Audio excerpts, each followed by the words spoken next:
Assalamualaikum warahmatullahi wabarakatuh. Saya Deni Hartoyo akan menjelaskan hasil UTS saya yang berjudul Ruang Lingkup Studi Kelayakan Bisnis. Studi kelayakan bisnis. Studi kelayakan bisnis adalah analisis tentang kelayakan sebuah bisnis. Kelayakan sebuah bisnis akan dinilai dengan menggunakan beberapa alat analisis yang mencakup beberapa aspek, yaitu aspek pasar dan pemasaran, aspek teknik dan teknologi, aspek manajemen, aspek keuangan, aspek dampak lingkungan, aspek legalitas dan aspek hukum, serta aspek sosial ekonomi. Dengan adanya studi kelayakan bisnis ini diharapkan mampu memberikan gambaran apakah suatu bisnis yang akan dilakukan mempunyai manfaat, keuntungan, dan kelayakan untuk bisa dilaksanakan serta mampu meminimalisir risiko. Manfaat studi kelayakan bisnis. Yang pertama, manfaat finansial. Manfaat dari proyek tersebut secara ekonomis, apakah proyek tersebut menguntungkan dibanding resikonya. Kedua, manfaat ekonomi nasional. Manfaat ekonomis dari suatu proyek bagi suatu negara, di mana proyek itu bermanfaat bagi ekonomi makro suatu negara. Manfaat sosial. Manfaat di mana proyek tersebut memberikan dampak sosial yang positif. Di antaranya adalah penyerapan tenaga kerja. Pihak yang membutuhkan studi kelayakan bisnis. Yang pertama adalah pihak investor, kedua pihak kreditor, yang ketiga adalah pihak manajemen perusahaan, yang keempat adalah pihak pemerintah. Tujuan dilakukan studi kelayakan bisnis. Bagi pihak investor bertujuan sebagai bahan penilaian dari kelayakan usaha agar menjadi masukan yang bermanfaat, karena sudah mengkaji beberapa aspek sehingga dapat dijadikan dasar sebagai investor untuk membuat keputusan. Yang kedua, bagi analisis studi kelayakan bisnis.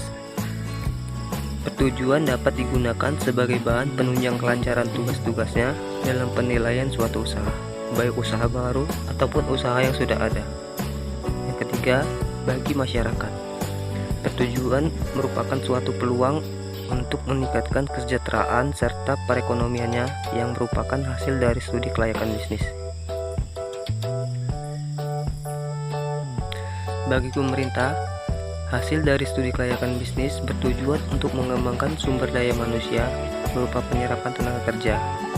Selain itu, adanya usaha baru untuk mengembangkan usaha lama yang merupakan hasil dari studi kelayakan bisnis yang dapat meningkatkan pendapatan negara berupa pajak, biaya pendaftaran, dan perizinan. Aspek-aspek studi kelayakan bisnis. Yang pertama, aspek hukum. Menyangkut semua legalitas rencana bisnis yang akan dilaksanakan yang meliputi ketentuan hukum yang berlaku, di antaranya izin lokasi dan juga izin usaha. Yang kedua, aspek sosial, ekonomi, dan budaya.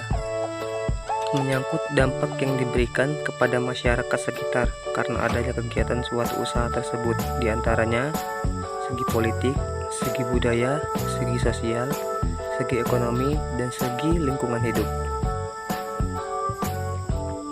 Yang ketiga, aspek pasar dan pemasaran. Menyangkut apakah ada peluang pasar untuk produk yang akan dihasilkan dari kegiatan usaha kita dengan melihat hal-hal berikut. Yang pertama, potensi pasar, yang kedua daya beli pasar, ketiga persaingan, keempat jumlah konsumen potensial, yang kelima perkembangan pasar. Yang keempat, aspek teknis dan teknologi. Menyangkut pemilihan lokasi, alat-alat yang sesuai dengan hasil yang diinginkan, layout, dan pemilihan teknologi yang sesuai. Yang kelima, aspek manajemen. Aspek manajemen menyangkut pembangunan dan operasional. Yang keenam, aspek keuangan. Menyangkut sumber dana yang akan diperoleh dan proyeksi pengembaliannya dengan tingkat biaya modal dan sumber daya yang bersangkutan. Tahapan dalam studi kelayakan bisnis. Yang pertama adalah penemuan ide. Agar dapat menghasilkan ide proyek yang dapat menghasilkan produk laku untuk dijual dan menguntungkan, diperlukan penelitian yang terorganisir dengan baik serta dukungan dari sumber daya yang memadai. Yang kedua, tahap penelitian. Setelah ide proyek terpilih, dilakukan penelitian yang lebih mendalam dengan metode ilmiah. Yang pertama adalah mengumpulkan data, kedua mengelola data, ketiga menganalisis dan menginterpretasikan hasil pengelolaan data, keempat menyimpulkan hasil, yang kelima membuat laporan hasil. Tahap ketiga adalah tahap evaluasi. Evaluasi yaitu membandingkan suatu dengan satu atau lebih standar atau kriteria yang bersifat kuantitatif atau kualitatif. Yang keempat ada tahap pengurutan usulan yang layak. Jika terdapat lebih dari satu usulan rencana bisnis yang dianggap layak, perlu dilakukan pemilihan rencana bisnis yang mempunyai skor tertinggi jika dibandingkan usulan lain, berdasarkan kriteria penilaian yang telah ditentukan. Kelima, tahap rencana pelaksanaan. Setelah rencana bisnis dipilih, perlu dibuat rencana kerja pelaksanaan pembangunan proyek, mulai dari penentuan jenis pekerjaan, jumlah, kualifikasi tenaga perencana, ketersediaan dana dan sumber daya lain serta kesiapan manajemen. Yang keenam, tahap pelaksanaan. Dalam realisasi pembangunan proyek, diperlukan manajemen proyek. Setelah proyek selesai, dikerjakan tahap selanjutnya adalah pelaksanaan operasional bisnis secara rutin.